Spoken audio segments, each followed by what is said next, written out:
Namaskar, good evening and a very warm welcome to all the viewers in Sports Buzz with me Deepika. Your daily window that brings you all that is buzzing in the world of sports. Well, in the next half an hour, we'll bring you news and updates on India's tour of Zimbabwe, latest on what's brewing alongside the controversy between AIFF and FIFA.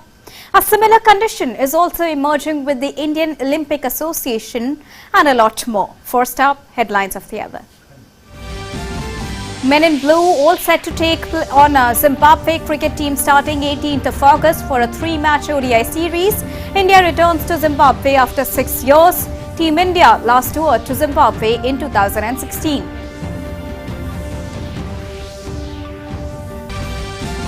On the ongoing controversy between FIFA and AIFF, Supreme Court adjourns for August 22nd on the issue relating to FIFA suspending All India Football Federation. Earlier, FIFA suspended AIFF due to third-party intervention. Delhi High Court put affairs of Indian Olympic Association in the hands of Committee of Administrators, COA to be assisted by shooter Olympian Abhinav Bindra, long jumper Olympian Anju Bobby George and archer Bumbaila Devi.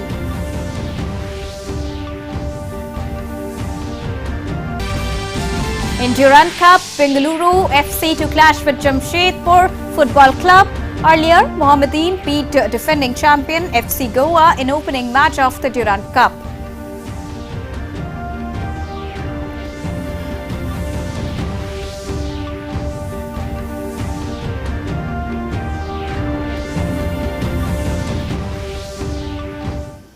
So those were the quick headlines of the hour that we are tracking for all our viewers of Sports Buzz here on DD India.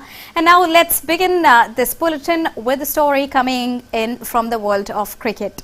Well, Team India is all set to face Team Zimbabwe after a gap of 6 years. India may not have the home ground advantage over here, but they are all pumped up for the 3-match ODI series. Our next report brings you more details. Take a look. Team India are set to take on Zimbabwe cricket team at their home for a 3-match ODI series starting on August 18th. All 3 matches will be played at the Harare Sports Club. Numerous senior players including Captain Rohit Sharma and former captain Virat Kohli have been rested for the series. Star batter KL Rahul has returned to the squad after months of recurring injuries and has been named the captain of the side along with Rahul Tripathi and Shahbaz Ahmed also getting their maiden call-up. Shahbaz Ahmed has replaced injured Washington Sundar. If we look at the recent performance of Team India, the men in blue swept West Indies in the 3-match ODI series in their last tour. Shubman Gill was the top scorer with 205 runs in 3 innings, followed by Shikhar Dhawan with 168 runs in 3 matches. The return of KL Rahul to the Indian side has further strengthened the batting unit. In the bowling department, all-rounder Shardul Thakur was the top wicket-taker with 7 wickets in 3 matches, tied with Yuzvendra Chahal's 7 wickets in 3 matches as well, while pacer Deepak Chahar's return to the side will also strengthen the bowling unit. On the other hand, Zimbabwe are coming in fresh from 2-1 series wins in T20I and ODI series against Bangladesh. All-rounder Sikandar Raza was the top scorer for Zimbabwe in the ODI series with 252 runs in 3 matches. Innocent Kaya also scored a match-winning 100 in the first ODI and was second highest run scorer for Zimbabwe with 127 runs in 3 innings. Sikandar Raza topped the charts in bowling and was the highest wicket-taker in the series with 5 wickets in 3 matches at an average of 29.20.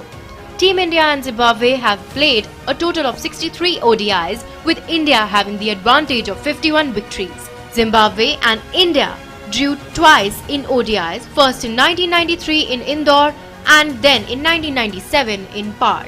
Notably, India are returning to Zimbabwe to play cricket after a gap of 6 years. The men in blue last toured Zimbabwe in 2016, wherein they secured a clean sweep in the 50-over format under the leadership of MS Dhoni. This 3-game series will be the 9th bilateral ODI series between Zimbabwe and India. Sports Desk, DD India. So remains to be seen how the ninth bilateral series for both the nations would pan out as. And moving on to some international football action.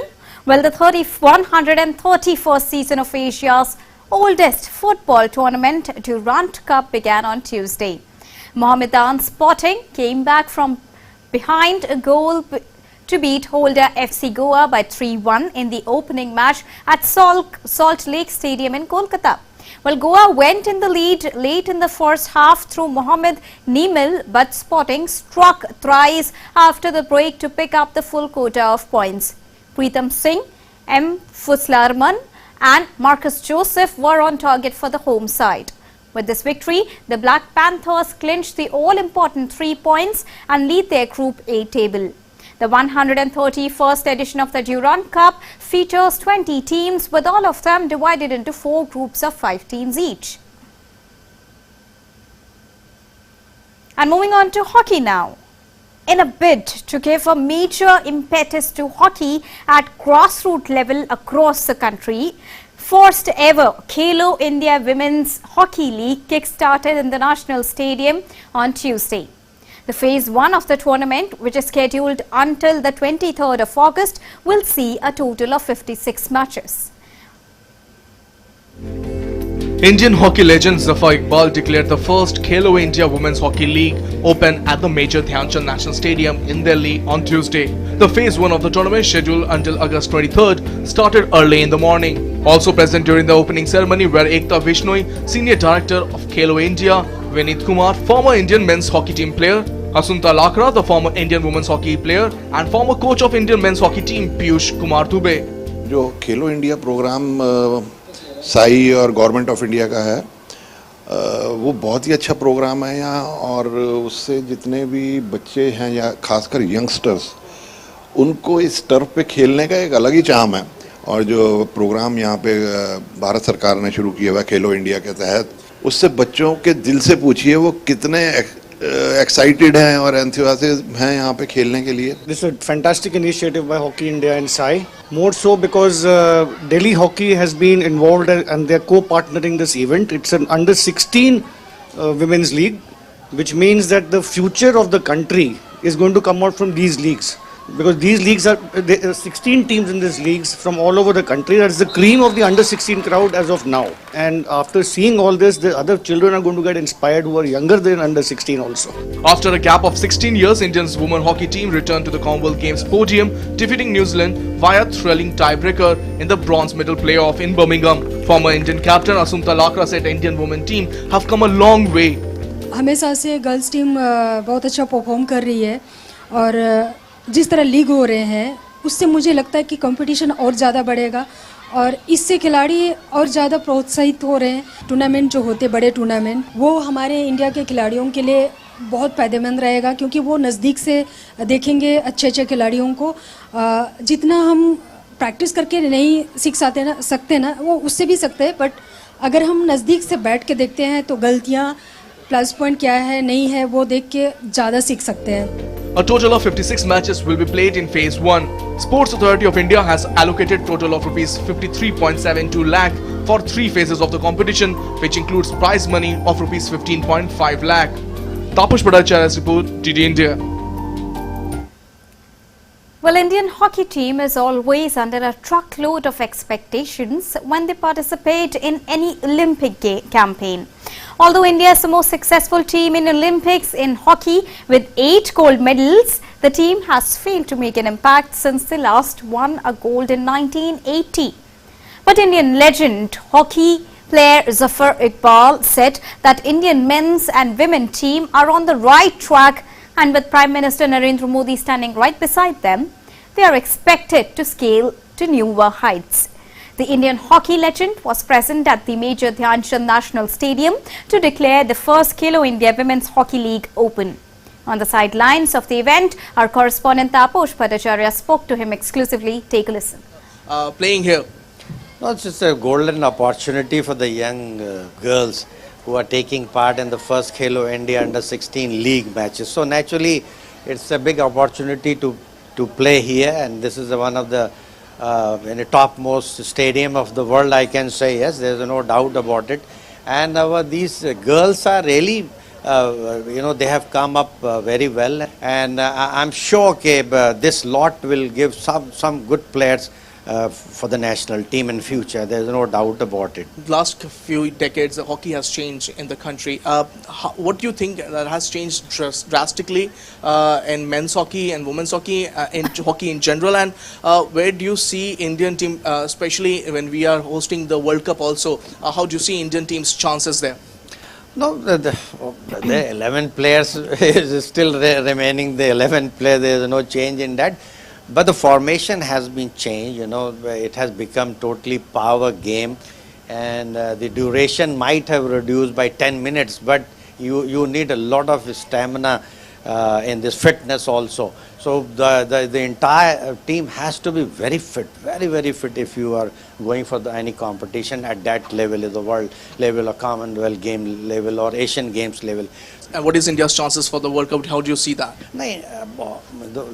If you compare with the Asian Games or Commonwealth Games, naturally the biggest competition is like Olympic Games, but followed by the World Cup. So these competitions are very tough, there is no doubt about it, but at the same time we are doing pretty well at the international, though we lost finals badly. But it happens. It happens sometime. But I'm sure the boys will learn where they made a mistake. I actually wanted to ask you the same thing. That in the final we were absolutely decimated. Where do you think? I mean, you saw the match. I'm sure you were glued to the TV. Where do you think Indian team, went wrong? I think they could not follow the game plan. What I'm thinking so, because. They could not stop initially the attack from the Australian team. That is the very bad sign. We should have holded them at least for one quarter, and then they should have subsidized. So in my opinion, I think they failed to follow the game plan, what I feel. So that was Hockey Legends of Iqbal saying that the kind of hockey league that is currently going on, the Junior Hockey League, Women Hockey League in the national capital, has the potential to throw up some amazing talent in the country. With camera person Shubham, this is Tapush Bhattacharya for Today India, Delhi. So a great booster over there for domestic hockey players in both the categories. And now in Sports Bus, it's now time to shift our focus to what's happening on the ongoing turmoil between FIFA and AIFF. Well, the Supreme Court on Wednesday adjourned for 22nd of August the issue relating to FIFA suspending All India Football Federation. FIFA, which is the apex football body, on Tuesday suspended the AIFF with immediate effect due to undue influence from third parties. Well, the suspension will be lifted once an order to set up a committee of administrators to assume the power of the AIFF Executive Committee has been repealed, and the AIFF administration regains full control of the AIFF's daily affairs. And to discuss more on this, I'm now joined by our correspondent straight from the newsroom, Narayan Singh. Narayan, good evening. Thank you so much for joining us to talk more on this. Supreme Court heard the matter today on the ongoing turmoil between AIFF and FIFA. It has also said that we should ensure that the Under-17 World Cup takes place in India. What's the latest?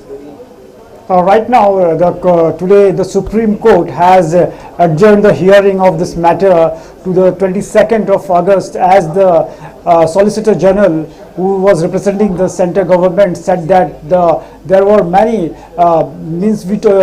good interaction had taken place between the FIFA and the government as far as the present turmoil is considered, and the government is proactively working on it, and soon the way things are going on will come back on track. But right now, as you said, about the Under-17 Women's World Cup that will be held in India after 2 months, things right now, as of now, things is that if the FIFA bans a country, then it can't hold any international event. But the things right now going on, the way government proactively talking to the FIFA and other stakeholders, we can, it is in all possibility soon the FIFA and the AIFF will come on the same line as far as the elections of the AIFF consider the constitution of the All India Football Federation is considered, and as far as the things will go in accordance to the FIFA guidelines, in accordance to the FIFA and AFC constitution, everything will come into the place. But right now things are we can say that not good as far as the hosting or one of the most coveted event, that is under 17 Women's World Cup is considered. Also, Narayan, India is a country which is continuously witnessing a growing trajectory when we talk about the motivation of sports, the upcoming events of sports, and also the inclusion of indigenous sports. That all together takes it to a growing trajectory. But when we talk about FIFA and AIFF, the women's team has suffered a jolt over here, kind of demotivation for them. Definitely, when we talk about the hosting of such events like under 17 Women's World Cup or any FIFA World Cup, FIFA event, these are the big events, and whenever a country is hosting such event, definitely it's a big boost for the country and big boost for its young athletes who are the part of that sport. And if the event like this are hosted in India, definitely the youngsters who are playing the sports will get inspired and get exposure. They will be a part of the big tournament and will play against one of the top teams in the world, and they will get they will get such kinds of exposure. Definitely it's in their favor. They will learn more better techniques, how to handle the pressure in the big events. But right now, as I've already said, that it's not that India is not hosting the FIFA under 17 Women's World Cup, because the way government is proactively is in touch with the FIFA and the way other things are also taking place. We are in all likelihood that we can say that the under 17 Women's World Cup is in the right track, and we also hoping that there no further hurdles will come. But if you go to the back of the situation, when it all happened in the December 2020, when the tenure of the All India Football Federation President Praful Patel came to an end, and after that they said that they dragged their feet as far as the elections of the new AIFF its administrators was concerned. They cited the reason that because the case is pending in Supreme Court, so they can't go for the election. And after that, in 18 months later, on 12th of May, when the Supreme Court just agreed to look into the matter regarding the illegal continuation of the Praful Patel as the president of the AIFF, All India Football Federation, and after few days, that is on the May 18, the Supreme Court removed Praful Patel and his committee as who were leading the organization at that time. And after that, Supreme Court appointed a committee of administrators to look into the matter. And just because, and after that, finally when the things are going on the right way, the elections they are trying to head the election of the All India Football Federation, and when they announced the 36 former player as the member of the Electoral College, FIFA just pointed out that giving the voting rights to the players is not in their constitution, and because it undermines the value of the state association. But right now there are all the things are the way the government and the sports ministry and the committee of administrators are working together, and they are interacting with the FIFA regarding the suspension of the All India Football Federation, hoping that soon the mess will over. Absolutely. Thank you so much, Narayan, for joining us and bringing us that timeline, along with a glimmer of hope that India is still in the race to host the Under-17 Football World Cup. Well, moving on, the Delhi High Court put the affairs of the Indian Olympic Association in the hands of Committee of Administrators as per a recent order on Tuesday. A division bench comprising Justice Manmohan and Justice Najmi Waziri said that if a sports federation does not comply with the law of the land, it will receive no recognition from the government. Well, the court also directed the Executive Committee of the Indian Olympic Association to forthwith hand over the charge to the newly appointed committee, and also said that the members of the COA will be assisted by 3 eminent sports personalities, including shooter Olympian Abhinav Bindra, long jump Olympian Anju Bobby George, and archer Olympian Bombaila Devi. Well, the IOA is recognized by the International Olympic Committee as the National Olympic Committee for India. And now let's shift our focus to international football. Well, Brighton signed Ecuador defender Paris Estupina from Spanish side Villarreal on Tuesday in a deal worth reported to be around $20 million. Estupina agreed a 5-year contract with Premier League club, which needed a replacement for Mark following the left-back's recent move to Chelsea. The 24-year-old signed for Watford in 2016 but spent 4 seasons on loan in Spain with Granada, Almeria, Mallorca and Osasuna before joining Villarreal permanently in 2020. Paris helped Unai Emery's team win the Europa League in his first season with Villarreal. He's made 26 appearances for Ecuador and was named in the Copa America team of the tournament in 2021. And Cristiano Ronaldo may be allowed to leave Manchester United this month if Erik ten Hag decides his departure would be better for the club going forward. United's position has not changed and Ronaldo is not for sale. He still has a year left on his contract and United have the option of extending it by another 12 months. Our next report brings you more details. Take a look.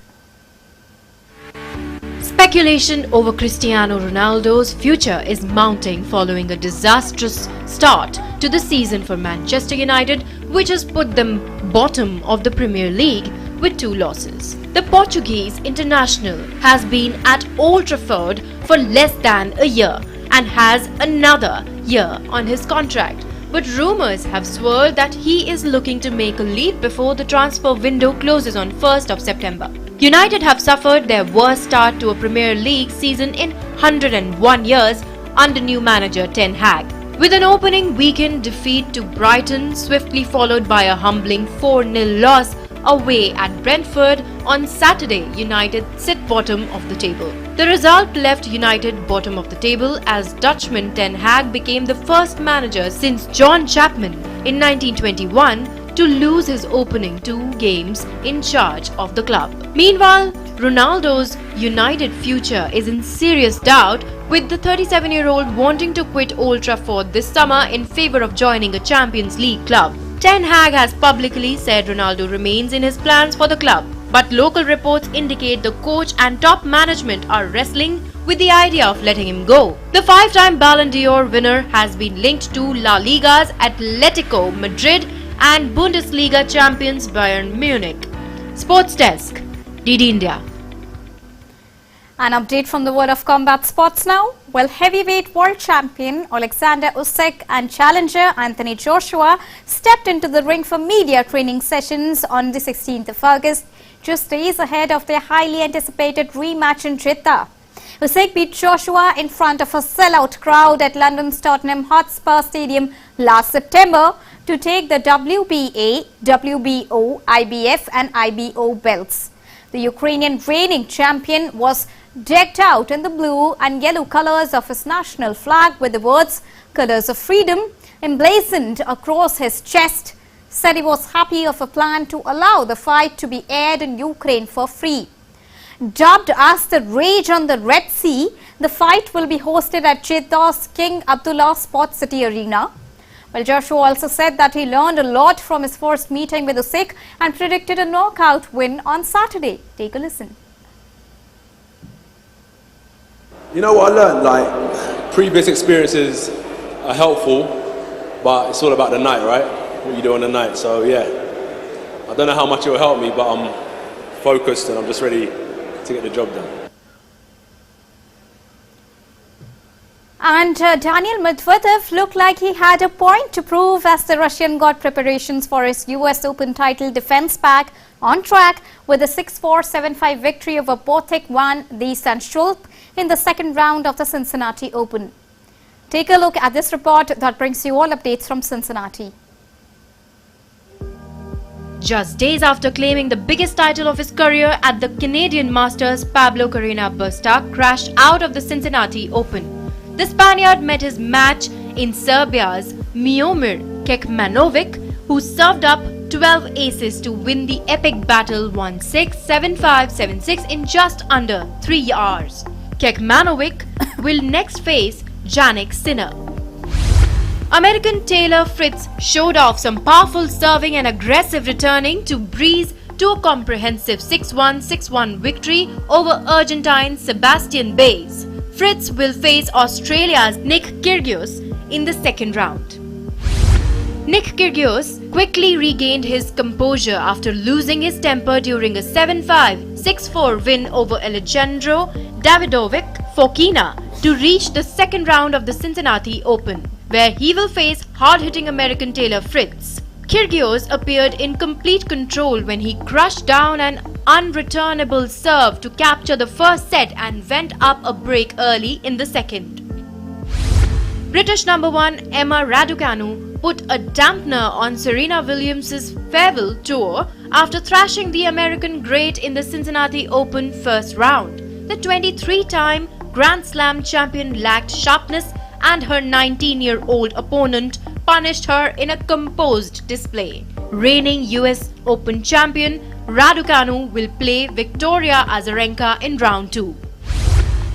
Coco Gauff is out of the Western and Southern Open in Cincinnati after retiring against Mary Bauskova down 5-7, 0-1. Coco Gauff rolled her ankle at 5-3 in the first set and is forced to retire in the first game of the second set. Mary Bauskova advances and will face Alison Risque-Amritraj.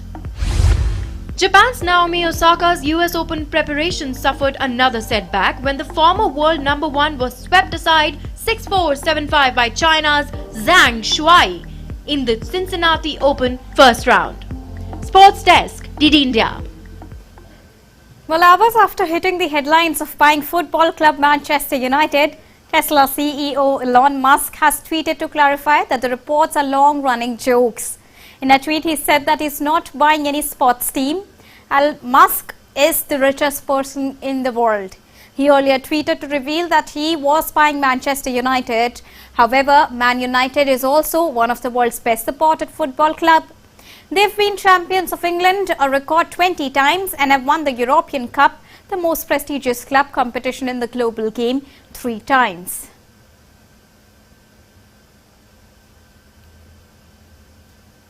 And with that joke, it's a wrap in Sports Buzz for now, but news continues here on DD India. So keep watching and keep tracking. Namaskar.